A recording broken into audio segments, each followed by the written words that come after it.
Well, hi, I'm John Dearie, and we're very delighted that you're part of our face-to-face program in which we, as attorneys, discuss topics hopefully of interest to you. These are areas that we practice in our own law firm. Today's topic is one of great interest and the most maybe memorable day in all of our lives, and that is 9/11, when, of course, the World Trade Center and all that has transpired since. So we're talking about the Victims Compensation Fund, which is the program that we will have as our topic as we be my pleasure in introducing John Patrick Dearie, who has headed our 9/11 Victims Compensation Fund department for a number of years. John, welcome. Thank you. Victims Compensation, 9/11/01, the world knows about it. They know about 9/11. Tell us about the Victims Compensation Fund. Well, there was an original victim compensation fund back immediately after September 11, 2001 for a few years after that date. In 2010, Congress passed the James Zadroga Law, which put into effect two programs. Number one is the new Victim Compensation Fund, and the second program was the World Trade Center Health Program. So as of 2010, the second iteration of the September 11th Victim Compensation Fund was created and continues through today. I guess the question for someone that may have had some exposure in 9/11 would ask the question 16 and a half years later, are they still potentially eligible to be part of the Zadroga program, the 9/11? The answer is yes. Essentially, as we sit here today in 2018, people who were exposed to the toxic environment in Lower Manhattan after 9/11 and have been diagnosed with certain covered conditions and cancers can still start a new claim to the 9/11 Victim Compensation Fund, even as we sit here, 17 years after 9/11.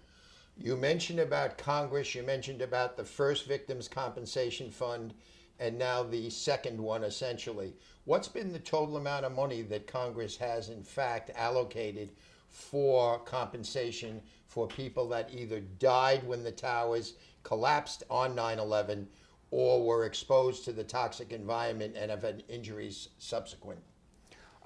In this current Victim Compensation Fund, through the James Zadroga Health and Compensation Act, which again was originally passed in 2010 and then was reauthorized in 2015, Congress has allocated more than $7 billion to compensate first responders and others who were exposed to that environment after 9/11 and have been diagnosed with these conditions. So the answer is, in terms of compensation through the 9/11 Victim Compensation Fund, more than $7 billion.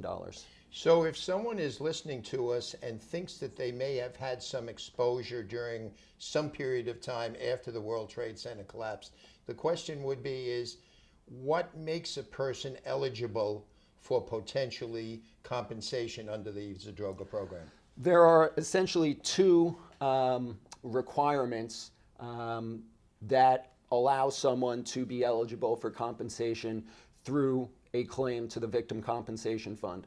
Number one, the person must have been exposed to the geographic area south of Canal Street in Lower Manhattan at some point between September 11th, 2001 and May 30th, 2002.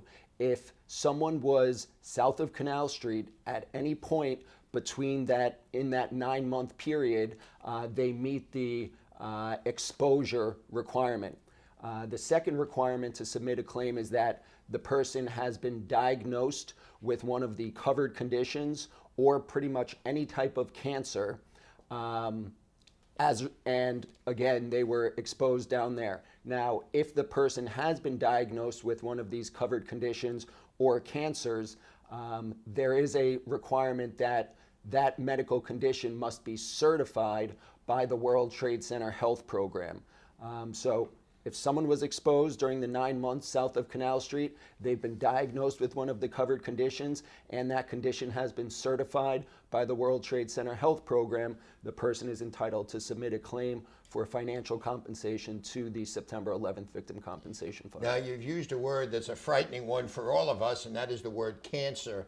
You also mentioned that there was a substantial number of cancer categories. What are some of the ones, based upon your almost 7 years of handling these many cases, what are the major kinds of cancers, would you say, that you've encountered from clients that were exposed? For the most part, every single cancer is considered eligible for a claim to the 9/11 Victim Compensation Fund. The most common types of cancers that we see amongst our clients would probably be lung cancer, prostate cancer, thyroid cancer, and any type of skin cancer, whether it's basal cell carcinoma, squamous cell carcinoma, or melanoma.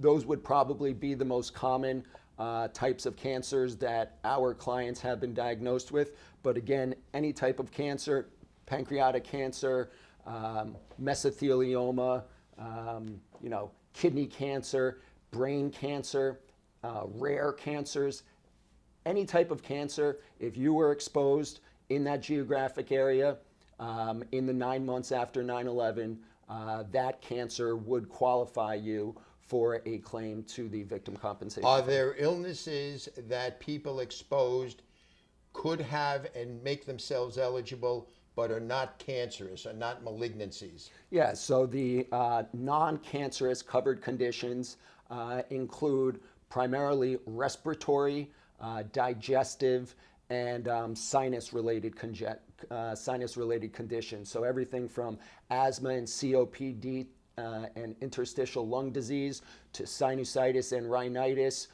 GERD, which is kind of a gastroesophageal digestive condition, sleep apnea. Those are the primary non-cancer covered conditions.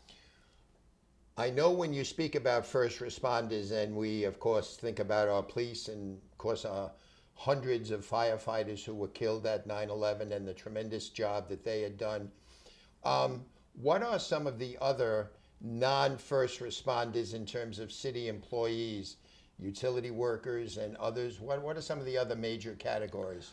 Well, again, there is no requirement in terms of profession that allows someone to submit a claim. If someone was a tourist and they were here and they were in that area and they've been diagnosed with one of the conditions, they would be entitled to submit a claim. But in terms of the major professions and groups of people who we represent in claims to the 9/11 VCF, that would be police officers, NYPD and Port Authority Police Department, utility workers, Con Ed workers and Verizon workers, office workers who worked in any of the many professional buildings downtown, transit authority employees from bus operators to train operators.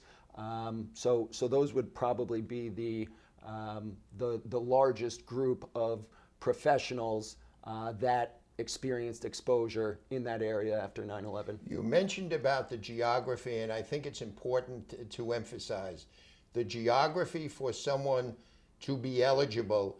That south of Canal Street is the most significant. It obviously includes all of Lower Manhattan, obviously the World Trade Center and the pile on the World Trade Center in the immediate days afterwards.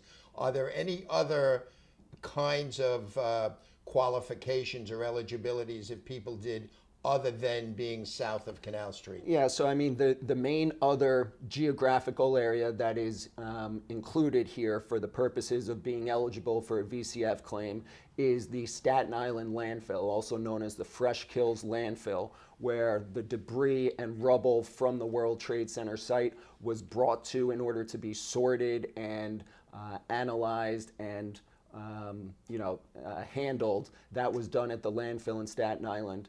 What the rules of the VCF say are that someone could be eligible if they were not in either of those two zones, if they were exposed on one of the routes of debris removal. So, someone who was not south of Canal Street or at the Fresh Kills landfill, but in some capacity of their employment was involved in other areas in terms of transporting and moving debris from ground zero, as long as that could be shown through documentation or records or evidence.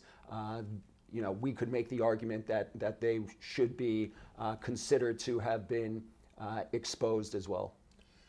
So someone is watching and listening to your description of what is involved for eligibility, and the question that they may have on their minds are, what am I supposed to do? What do I have to do to explore this further? Well, the first step would be if you were exposed in that 9-month period and you've been diagnosed with one of these conditions, non-cancerous or cancerous, the first thing that you're going to want to do is get in touch with the World Trade Center Health Program to start the process of becoming enrolled in the health program and getting your condition certified, because as I said, that is a requirement of submitting a claim to the VCF. I would suggest that you contact our office, because we can kind of guide you through the entire process and all of the steps, but most importantly, to get started, getting your enrollment application submitted to the World Trade Center Health Program, because the certification process does take several months. So we can kind of guide you as to how to get that done and assist you with it. And then by the time that your conditions become certified by the World Trade Center Health Program, our office should be ready to actually submit your claim to the Victim Compensation Fund. Again, once you've been certified for your medical conditions, because that is a requirement of submitting a claim. I think it's probably worth noting that if someone has any questions, it's a totally free consultation to speak to you and have you give them guidance right at the outset. Absolutely. What is the time period, more or less, subject to change based on individual kind of cases, but more or less from the time someone maybe contacts you until the end process, which would be some kind of an offer from the Victims' Compensation Fund?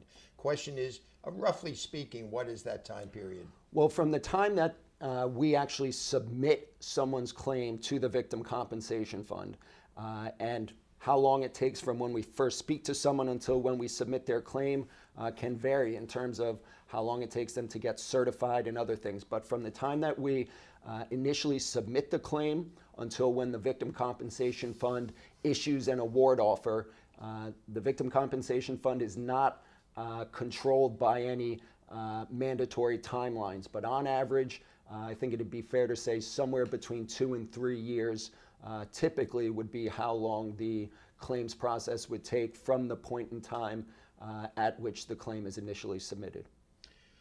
How much longer will an individual or someone that, for example, may have had an exposure and then more recently perhaps was diagnosed with lung cancer or some other kind of ailment, for how much longer would they still be able to file and qualify if they meet the eligibility for the 9/11 Victim Compensation Fund? When the James Zadroga Health and Compensation Act was passed in 2010, the Victim Compensation Fund was scheduled to remain open from 2010 through 2016.